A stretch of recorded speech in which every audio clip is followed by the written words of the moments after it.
يا ناس يا عسل، طبق المسقعه وصل. احلى طبق مسقعه بالخل. ممكن تعمليه النهارده على الفطار او على الغداء. تحفه تحفه وتحدي. طعمه لذيذ، مدي مزه كده، حكايه حكايه بجد. هيفوتك كتير يا اللي مش هتعملي المسقعه النهارده. روعه روعه بامانه، تحفه. ومقاديرها: المسقعه سهله وبسيطه جدا جدا جدا. احلى طبق مسقعه هنعمله النهارده من ايد الشيف دودي. يلا نشوف مقاديره البسيطه السهله. يلا بينا يلا بينا. تعالوا بينا نشوف المقادير المسقعه معانا ايه. ابسط مقادير ممكن تعمليها وموجوده في كل بيت. طيب معايا ايه؟ معايا بطاطس مكعبات انا قليتها، وبدنجان مكعبات، وقرنين فلفل كده رومي مقليين برضو، ومعايا نص فلفل حامي ده اللي موجود عندي. طيب معايا معلقه توم كبيره، معلقتين زيت على النار، تمام، وربع مج من الخل. معايا ايه تاني؟ توابل بسيطه خالص: ملح، سكر، فلفل اسود، كزبره، وحبه كمون. بس مش اكتر من كده. 5 حاجات بسيطه جدا جدا جدا هنعمل بيها احلى حبه مسقعه غير الطماطم الفريش. يلا بينا يلا بينا. معايا حلوين معلقتين زيت على النار في اي صينيه، اي طاسه اللي موجود عندك. هنزل بايه؟ معلقه من الثوم كبيره، وقلبي يا ست البنات تشوحتين كده، وننزل بالكزبره الناشفه مع بعض. شوحناهم كده يا جماعه، وهننزل بحبه الكزبره الناشفه واقلب يحمر كده، ونشوف هنعمل ايه. وبعد يا حلوين الكزبره والثوم اهي ابتدوا يحمروا مع بعض. هنزل بايه؟ طيب هنزل بربع مج من الخل. ربع مج من الخل.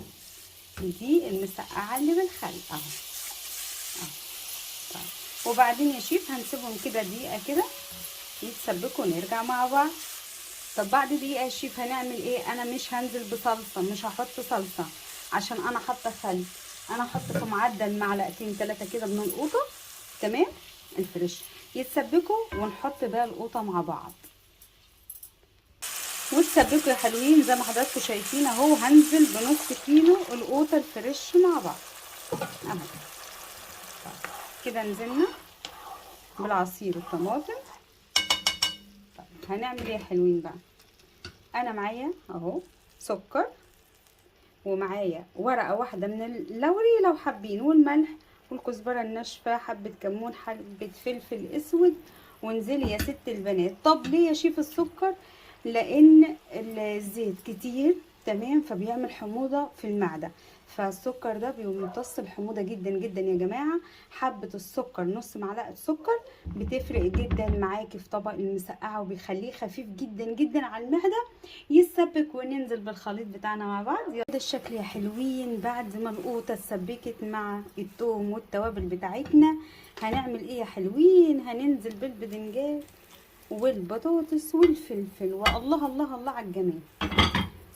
واسبيهم يا ست البنات 10 دقايق على نار متوسطه، وكلي بقى وادعيلي، كلي وادعيلي 10 دقايق ونقدم مع بعض يا ست البنات. يلا بينا. بصوا يا حلوين، بصوا يا حلوين الشكل. انا مش عايزه تنشف، ومش عايزه احطها في الفرن عشان تنشف، انا عايزه اغمس بالعيش.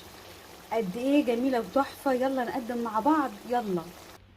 ورجعت معاكم يا حلوين ويا جمال الطبق. بصوا روعه بجد، روعه. طعمه حكايه حكايه حكايه. احلى طبق مسقعه ممكن تعمليه في الصيام، وممكن في الايام العاديه. ما بنستغناش عن طبق المسقعه الصبح.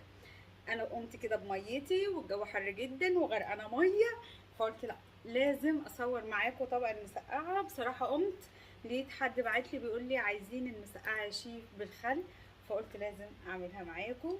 احلى طبق مسقعه بتعمليه في ربع ساعه.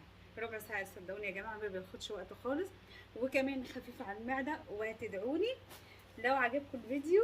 ما تنسونيش في اللايك والشير وتفعلوا الجرس عشان يوصلكم كل جديد. وبالهنا والشفا على قلوبكم. باي.